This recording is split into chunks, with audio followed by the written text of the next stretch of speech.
Hey, what's up guys? Raven here. In my previous video, I covered a lot on the agent gear sets, everything from the hazmat to some of the free ones like the police, firemen, paramedic ones. And the interesting part is there was a lot of information on all of the different stuff you get. Even some of it broke down to the exact jacket, and a lot of times it was very clear that you were going to get a weapon as well as a skin. Now that stands out to me because I wasn't able to find anywhere that listed with, let's say, the backpacks, because all of the gear sets they all have their own looking backpack, which is pretty cool, but none of them list you getting the backpack as well as the skin. And that stood out to me pretty much because it's weird why they wouldn't list it that way. Now, I'm not sure if that's information they don't want out yet, and I haven't been able to find that information anywhere, whether it's looking around on Google or other YouTubers' Let's Plays and things like that. So it got me thinking. Now, I got a little bit of screenshots that you guys can take a look at it, and in the backpack slot, as well as the mask and the holster, the bottom left, you see that rectangle. Now, on the guns, the bottom right rectangle is the slot that takes care of the skin for the weapons. Now, I never found any skins for the backpack or the mask or the holster. So this is purely speculation at this point because nothing's confirmed. I don't really see the reasoning for it needing a mod slot, as a lot of the gear has their own requirements to get bonuses. This makes more sense to me for skins, because let's say you got the hazmat pre-order one and you got high level gear, then there's really no reason to use the backpack.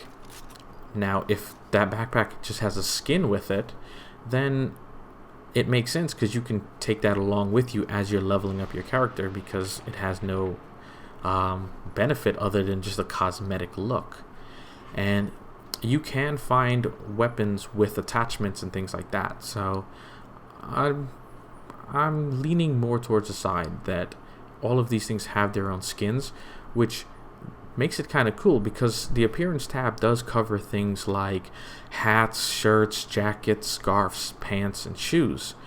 And if you look at a lot of the pre-order pictures, there's a lot of times every skin or every gear set has the same knee pads and gloves.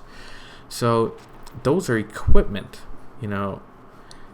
Now, in these pictures, there are no slots that show that you may be able to add a skin to them, or it's not something that's been implemented into the game yet, but it would make sense to give you another level of customization outside of the appearance, where you can actually change out your armor, the gloves, the knee pads, and everything. That would make sense, because you want really good gear, but it gives you a lot more flexibility in what your character looks like. So this looks like a secondary level of customization outside of just the appearance tab, which is pretty cool because you can do that with a lot of the guns. Now, not every gun allows you to mod it, which was interesting, because I was able to get my hands on the Caduceus, and it was pretty much one of the only high-end guns, which was like the gold category. Now, that did not allow you to put a skin on it at all. So that was interesting, because I was never able to find, nor did I see anyone with high-end armor, like gloves, knee pads. The highest I ever saw was purple. So is there, I'm leaning towards most likely there will be high-end gold gear, but as of right now in the beta, we're still limited on a lot of what's in there. So let me know what you guys think, and if you have any information, definitely shoot it over to me, post it down below. And that's really it. If you guys appreciated it, you liked the video, hit the like button. That would really help me out. And that's it. I'm out, guys. Take care.